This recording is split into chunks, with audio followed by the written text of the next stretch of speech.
Shalom Bapak Ibu Saudara-saudari. Di hari yang ketiga ini saya memberikan satu tema, subtema, yaitu harga yang harus dibayar. Ya, ada harga yang harus dibayar ketika kita mengikuti Tuhan Yesus Kristus.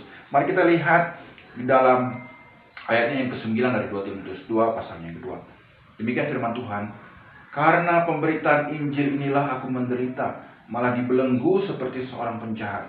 Tapi firman Allah tidak terbelenggu. Ayat ini mengandung dua hal penting yang Rasul Paulus tekankan ketika dia menulis surat kepada Timotius. Yang pertama tentang konsekuensi daripada pemberitaan Injil yang dia lakukan.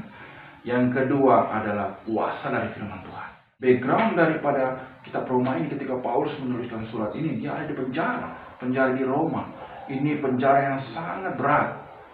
Khususnya ruangan yang diberikan pada Paulus ketika dia dihukum di penjara ini adalah ruangan yang sedikit oksigennya, sangat dingin, dan dia harus dibelenggu kaki dan tangannya dengan rantai besi.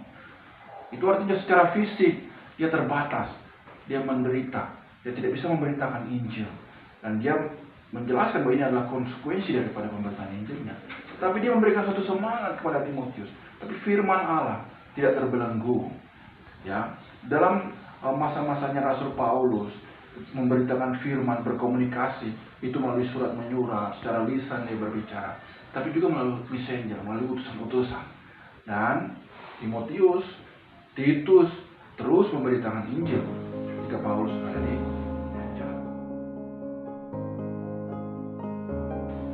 Bapak Ibu Saudara, ada konsekuensi, tapi juga ada kuasa dari firman Tuhan. Saya diberkati dengan satu istilah atau satu statement yang mengatakan demikian.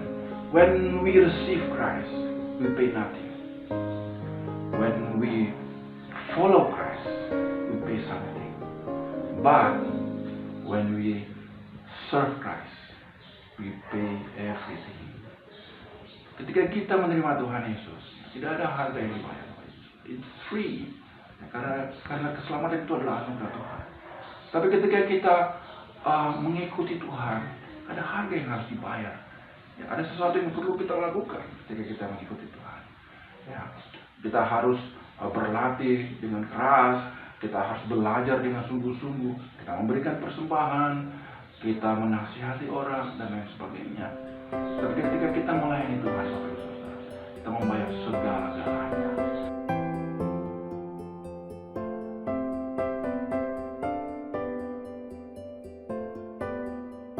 Ibu lihat Rasul Paulus, dia membayar segala-galanya. Dia bukan orang biasa, dia pintar, dia jenius, dia juga seorang ahli Taurat. Tapi dia meninggalkan itu. Dia katakan, apa yang ada di belakangku itu seperti sampah. Ya.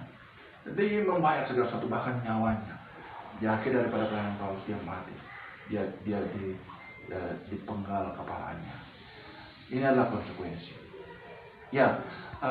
Bapak Ibu Saudara, ketika kita melayani Tuhan ada tantangan, ada sesuatu yang harus kita berikan kepada Tuhan. Ketika kita melayani Tuhan, tidak semudah seperti memalingkan telapak tangan. Kadang-kadang juga ketika kita memberitakan Injil, ya, tidak semua orang menerima pelayanan kita, tidak semua orang senang dengan kita. Ada tantangan, tapi itu harga yang harus dibayar. Ya.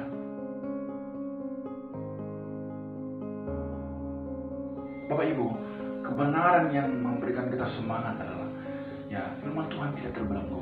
Kita lihat saat ini, ya, virus corona yang merebak membuat kita harus berdiam diri dalam rumah. Dan ibadah ini harus dilakukan secara online. Tapi kita lihat, ya, firman Allah ini tidak terbelenggu, tidak terkurung bersama-sama dengan kita. Dia terus pergi kemana-mana. Dia terus ada di mana-mana. Karena Tuhan memiliki kuasa agar semua orang mendengarkan firman-Nya. Banyak tempat-tempat yang tertutup, negara-negara yang masih mengeluh mengenal Yesus, yang menutup diri mereka tetap Injil. Tapi lihat sekarang Tuhan buka dengan penuh kuasa.